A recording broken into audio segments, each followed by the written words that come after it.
We need to think straight. You know, a lot of the people around here are technical people, and they are speaking with numbers. We are asked by our customers to speak with numbers. And this is what I'm trying to do in front of you today. So, when I go back and try to take some distance vis-à-vis all this situation and all this debate, then I realize that the world has become a village. And there is a globalization of information, which to a large extent means a globalization of fear. And when you remember, only in the last 10 years, the Y2K, remember, the world was going to stop because of the year 2000.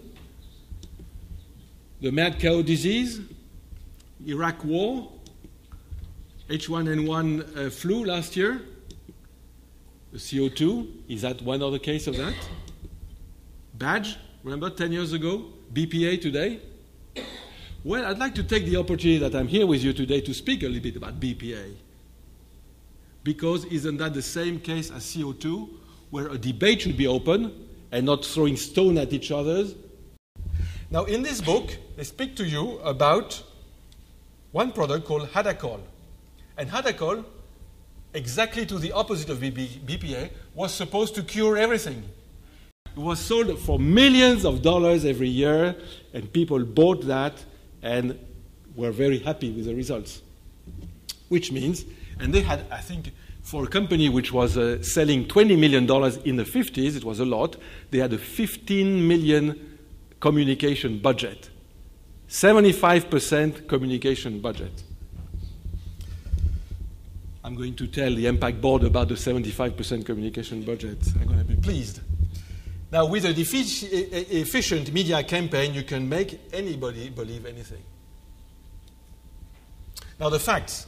The fact about BPA is that adverse health effects are claimed mainly from studies on rats and mice, not on human beings, on rats and mice, often injected into their bloodstream. In humans, BPA never gets in the bloodstream and is easily excreted by urine, in urine. And on page 96 of Bad Science, you read, giving unusually high doses of chemicals to animals may distort the usual metabolic pathways and give misleading results. So it does not mean it will have an effect you expect on a person. So if they did not talk about BPA, there's not a single word about BPA in the book, but certainly about the methodology. And this is all what Bad Science is about. So, in exactly the same way as on CO2, you have one camp and another. In this case, you have the dominant thinking, in French, pensée unique. I don't know how you would say that in English. Where you have beacons, whistleblowers, in French, lanceurs d'alerte. NGOs, media, politicians. On the other side, you have the scientific truth, which is the EFSA, European Food Safety Administration, like the FDA in the US. BPA, this issue needs another Allegre to stir, I would say, the issue and try to make the truth come out of it and not have the dominant thinking in exactly as we had the dominant thinking in CO2 between 2006 and 2009. And a proof of that is in Canada. This schizophrenia. Please read first the right-hand side. Now, the Canadian Health Authorities, Health Canada, which is a government organization, said, based on a study on the 8th of June 2010, it's not so far away, it's only 5 months ago, and on the 28th of August 2010, only 3 months ago, exposure to BPA from canned products is very low and poses no health or safety concern to the general population. As a result of that, the politicians, which is the Canadian Health and Environment Ministries, on the 14th of December, have decided that they would ban BPA because it is, and therefore, Canada is the first country to declare BPA on the toxic substance list. It's not banned, but it has been put on the toxic substance list. Can you understand that? The scientific authorities are saying one thing, the ministry is saying another thing. This is what is the risk for us. The risk is that we are losing the battle because the politicians are against us. Obama was very close to ban BPA, but fortunately he was busy with other matters.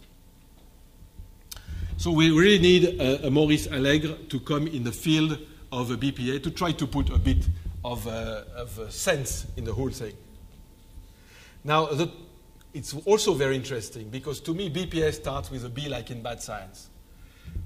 EFSA daily tolerance is 100 times higher than if you eat one full 400-gram can every day. On the 30th of September, the EFSA gave their results, and they say that after a survey of 2006, another survey in 2008, and the recent survey in September of 2010, the third comprehensive scientific review in 4 years, same conclusion, no evidence of harmful effects. Well, yet this is criticized by NGOs, as being ubuesque, which you would say in English, farcical. And the very serious newspaper called Le Monde actually had an article on this.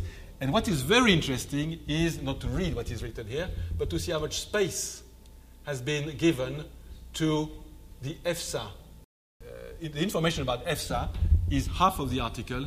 The other information is by the NGO called RES, that I never heard of, which actually discredits completely the EFSA.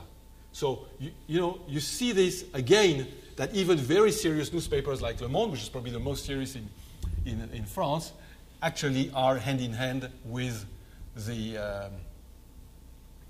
NGOs. Now, one thing that the media, the newspapers do not know is that BPA is present in newspaper inks.